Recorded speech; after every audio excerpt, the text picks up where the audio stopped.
இந்த மாதிரி ட்விஸ்டெல்லாம் படத்தில் மட்டும் தான் பார்த்துருக்கேன். ஆனால் ரியல் லைஃப்பில் பார்த்ததே இல்லை.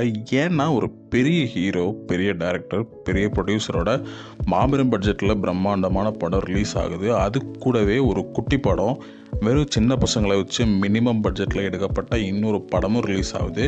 பெரிய படம் நெகட்டிவ் ரிவ்யூஸ் வாங்குகிற டைமில் இந்த பக்கம் அந்த குட்டி படம் நிறைய பேரோட பாராட்டுகளை வாங்கி வெற்றி நடை போட்டுட்ருக்கு. மண்டையில் கொஞ்சமாச்சும் மூளை இருக்கிறவன் இந்த மாதிரி ஒரு விஷயத்த பண்ண மாட்டான். தன்னோட குட்டி படத்தை ஒரு பிக் பட்ஜெட் படத்தை கூட ரிலீஸ் பண்ணுறது. ஆனால் நம்ம ஆள் ராதாகிருஷ்ணன் பார்த்திபன் என்கிற பார்த்திபன் அதை பண்ணுவார். வித்தியாசமாக யோசிக்கிறது மட்டும் இல்லாமல் வித்தியாசமான செயலையும் இறக்குறது பார்த்திபனுக்கு புதுசு கிடையாது. இது டீன்ஸ் படத்தோட ரிவ்யூ இல்லை, இது என்னோட பர்சனல் ஒப்பீனியன். ஒரு அடுக்குமாடி குடியிருப்பில் இருக்கிற 12 ஃப்ரெண்ட்ஸ் எல்லாருமே டீனேஜ் ஸ்டேஜுக்கு பக்கத்தில் இருக்கக்கூடிய வயசில் இருக்கிறவங்க. எல்லாருக்குமே ஒரே ஸ்கூலில் தான் படிக்கிறாங்க. எல்லாருமே அவங்கள குழந்தைங்கள மாதிரி ட்ரீட் பண்ணுறது பிடிக்காமல் அவங்க எல்லோரும் சேர்ந்து ஒரு டிஸ்கஷன் பண்ணி ஒரு மாஸ்டர் பிளான் ஒன்று போடுறாங்க. கூட்டத்தில் இருக்கிற ஒரு பொண்ணோட பாட்டி வீட்டுக்கு போகிறது தான் அந்த பிளான். ஆனால் அதை ஸ்கூல் டைமில் ஸ்கூல் கட்டடிச்சு பண்ணணும்னு நினைக்கிறாங்க. அப்போவாச்சும் அவங்கள பெரிய பசங்கன்னு ஒத்துப்பாங்கங்கிறது அவங்களோட நினப்பு. அதே மாதிரி பிளான் போட்டு எல்லா பசங்களும் கட்டடிச்சு பாட்டி வீட்டுக்கு போகிறாங்க. ஒரு பெரிய வெட்டவெளி, அதை தாண்டி தான் பாட்டி வீட்டுக்கு போகணும். அந்த டைமில் என்ன ஆகுதுன்னா, கூட்டத்தில் இருக்கிற ஒவ்வொரு பசங்களும் காணாமல் போகிறாங்க. வெட்ட வெளியில் எப்படி இவங்க காணாமல் போகிறாங்கன்னு யாருக்குமே தெரியல. ஏற்கனவே பேய் பயத்தில், பிசாசு பயத்தில் இருக்கிற பசங்க மேலும் பயந்து போகிறாங்க. அங்கே என்ன தான் ஆச்சு? காணாமல் போன பசங்க கிடைச்சாங்களா? இதுக்கு பின்னாடி பேயா, பிசாசா? அவங்க அந்த வெட்ட வெளியில் இருந்து தப்பிச்சாங்களாங்கிறது தான் மீதி கதை. இந்த கதை கேட்டு கொஞ்சமாச்சும் உங்களுக்கு இன்ட்ரெஸ்ட் வந்திருந்தால் யூடியூப்பில் போய் டீன்ஸ் படத்தோட ட்ரெய்லரை போய் பாருங்கள். அந்த ட்ரெய்லரும் உங்களுக்கு பிடிச்சிருந்ததுன்னா கண்டிப்பாக தியேட்டரில் போய் இந்த படத்தை பாருங்கள். ஏன்னா இப்போ நான் சொன்ன கதை, ட்ரெய்லரில் காமிக்கிற விஷயங்கள் இதெல்லாம் ஃபஸ்ட் ஹாஃபில் காமிக்கிறது தான். டைரக்டர் பார்த்திபன் செகண்ட் ஹாஃபில் ஒரு பெரிய சர்ப்ரைஸும் உங்களுக்காக படத்தில் வச்சுருக்காரு. அதை தயவு செஞ்சு மிஸ் பண்ணிடாதீங்க. ஏன்னா இந்த படத்தில் இருக்கிற குட்டி குட்டி ட்விஸ்ட்டும் ரொம்ப இன்ட்ரெஸ்டிங்கான சுவாரஸ்யமான ட்விஸ்ட்டு. அதனால் வேறு யார்கிட்டையும் கதை கேட்காம தைரியமாக டிக்கெட் எடுத்து பாருங்கள். இது கிட்ஸுக்கான படம்னு ஒரு வேலை உங்களுக்கு தோணி இருந்தாலும் ஆச்சரியப்பட்டிருக்கல. ஏன்னா ஒரு வகையில் அதுவும் உண்மை தான். ஆனால் என்னோடய பர்சனல் ஒப்பீனியன், இது ஒரு ஃபேமிலி படம். முக்கியமாக பேரண்ட்ஸ், கிட்ஸ் 2 பேருமே ஒன்றா சேர்ந்து பார்க்க வேண்டிய படம். உங்கள் குழந்தைங்களை கூட்டிகிட்டு போனால் ஒருவேளை இந்த படத்தோட செகண்ட் ஹாஃபில் வரக்கூடிய அந்த சர்ப்ரைஸான விஷயங்கள் மேபி புதுசாக இருக்கலாம். அவங்களுக்கு ஏற்கனவே தெரிஞ்சிருக்கலாம். தெரிஞ்சிருந்தால் ரொம்ப இன்ட்ரெஸ்டோடு பார்ப்பாங்க. தெரியலனா ரொம்ப க்யூரியாசிட்டியோடு பார்ப்பாங்க. கண்டிப்பாக இதை பற்றி நிறைய கேள்விகள் உங்ககிட்ட கேட்பாங்க. நீங்களும் நிறைய விஷயங்கள் இதிலேருந்து தெரிஞ்சுக்கலாம். இதுக்கு மேலே சொன்னால் படத்தோட சுவாரஸ்யம் போயிருங்கிறனால நிப்பாட்டுறேன். பார்த்திபன் ஒரு புத்திசாலியான டைரக்டர்னு தெரியும். ஆனால் இந்த அளவுக்கு புதுமையான, குழந்தைங்களுக்கு தேவைப்படுற ஒரு அட்டகாசமான படம் எடுப்பார்னு சத்தியமாக எதிர்பார்க்கல.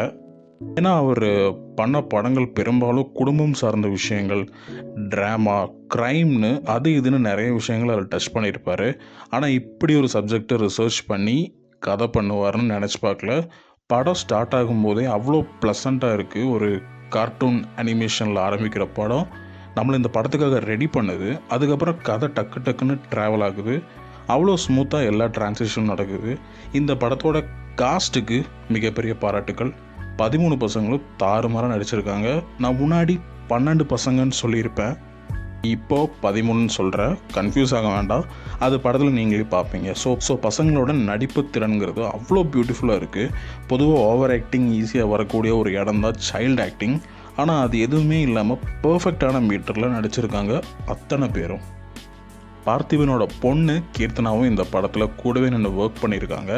இந்த காலத்து பசங்க பேசுகிறத, அந்த டிஸ்கஷன்ஸ், கான்வர்சேஷன்ஸ் எல்லாம் அவ்வளோ பியூட்டிஃபுல்லாக அண்டர்ஸ்டாண்ட் பண்ணி எழுதி எக்ஸிக்யூட் பண்ணதில் அவங்களோட பங்களிப்பும் ஸ்ட்ராங்கான ஒரு கான்ட்ரிபியூஷனும் இருக்குதுன்னு நல்லாவே தெரியுது. வாழ்த்துக்கள். கேவ் மிக் யூ ஆரி கிட்டத்தட்ட 10 வருஷத்துக்கு முன்னாடி கார்த்திக் சுப்புராஜோட ஜிகிர்தண்டா மூலமாக தமிழ் சினிமாக்குள்ள வந்தார். ரொம்ப வித்தியாசமான லைட்டிங்ஸ் அண்ட் ஆங்கிள்ஸ் வைக்கக்கூடியவர். இவரோட ஒர்க் இந்த படத்தில் ரொம்ப பேசப்படும் நினைக்கிறேன். இந்த கதைக்கும் கேமரா ஒர்க் ரொம்பவே உறுதுணையாக இருந்திருக்கு. Next music. டீமானோட சாங்ஸ் அண்ட் மியூசிக் இந்த படத்தோட மிகப்பெரிய பலம். கமர்ஷியல் படங்களில் ஒரு மியூசிக் கேட்டு கேட்டு அழுத்து போனவங்க இதில் ஒரு ஃப்ரெஷ்னஸை ஃபீல் பண்ணுவீங்க. Music plays a very important role in this film. இந்த படத்தில் சொல்லப்பட்டது ஒரு காம்ப்ளிகேட்டடான விஷயந்தான். ஆனால் அது எவ்வளோ சிம்பிளிஃபைடாக புரியும்படியாக சொல்லணுமோ அப்படி சொல்லியிருக்காங்க. ஃபர்ஸ்ட் ஹாஃபில் ஒரு கதை, செகண்ட் ஹாஃபில் இன்னொரு கதைன்னு இருந்தாலும் அந்த டிரான்சிஷன் ரொம்பவே நல்லா இருந்துச்சு. இந்த படத்தில் கொஞ்சம் சர்ச்சைக்குரிய சீன்ஸும் இருக்குது. அது பார்க்குறவங்க பார்வையில் தான் இருக்குது. இருந்தாலும் அது என்னென்னங்கிறது கொஞ்சம் பார்க்கலாம். இதில் பணக்கார குழந்தைங்கள மட்டும்தான் காமிச்சிருக்காங்க. அவங்க வாழ்வியல், அவங்க என்ன பேசுவாங்க அப்படிங்கிறத மட்டும்தான் காமிச்சிருக்காங்கன்னு ஒரு குற்றச்சாட்டு இருந்தது. அது உண்மை கிடையாது. நான் முன்னாடியே சொன்ன மாதிரி 12 குழந்தைங்க 13 குழந்தைங்களாம் மாறுவாங்க ஒரு சீனில். அந்த போர்ஷன்ஸ் பார்க்குறப்போ இந்த கருத்து மேபி மாறலாம். ஸ்கூல் கட்டடிக்கிற சீன்ஸ் எல்லாம் காமிச்சிருக்காங்கன்னு ஒரு கமெண்ட் வந்துச்சு. அதெல்லாம் பெரிய விஷயமா இல்லையான்னு நீங்களே முடிவு பண்ணிக்கலாம். அதே மாதிரி குழந்தைங்க கல் குடிக்கிற மாதிரி ஒரு சீன் இருக்குது.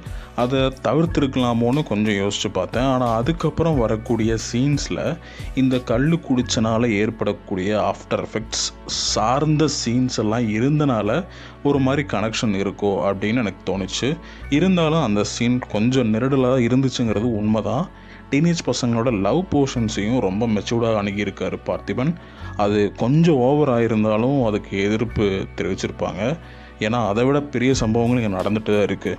கிளைமேக்ஸில் வரக்கூடிய ஒரு விஷயம் அது கொஞ்சம் வேதனையாக இருந்துச்சு. ஆனால் அந்த குறிப்பிட்ட நபர் தன்னோட சுய விருப்பத்தின் பேரில் தான் அது பண்ணுறாருங்கிறனால அதை பற்றி பெருசாக எதுவும் பேச முடியல. விஷுவல் எஃபெக்ட்ஸ் டீமுக்கு ஒரு பெரிய பாராட்டு. இந்த விஷுவல் எஃபெக்ட்ஸ்னால தான் பார்த்திபனுக்கு பெரிய ஒரு பஞ்சாயத்து ஃபேஸ் பண்ண வேண்டி இருந்துச்சு. ஸ்கூல் லீவில் வர வேண்டிய படம் ஜூலையில் வந்ததுக்கு காரணமே அந்த பிரச்சனை தான். இருந்தாலும் குறுகிய டைமில் ஒரு மேக்ஸிமம் எஃபர்ட் போட்டு ஒரு அவுட்புட் கொண்டு வந்திருக்காங்க. அது நல்லாவே வந்திருக்கு. மொத்தத்தில் இந்த படம் ஆஹா ஓஹோ படம்னு நான் சொல்ல வரல.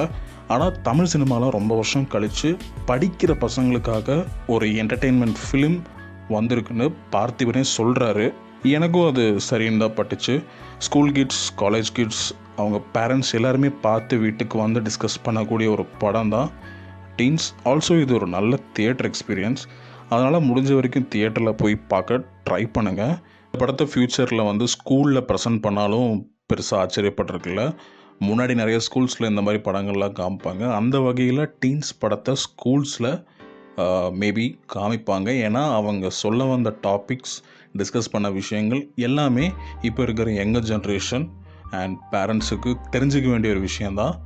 அது என்னங்கிறத நீங்களே போய் பாருங்கள். மீண்டும் ஒரு வீடியோவில் சந்திக்கலாம். மூவி லவர்ஸ் வீடியோ பிடிச்சிருந்தா ஒரு லைக் பண்ணி சினிமா சார்ந்த நியூஸுக்கு நம்ம சேனலை சப்ஸ்கிரைப் பண்ணுங்கள். நன்றி, வணக்கம்.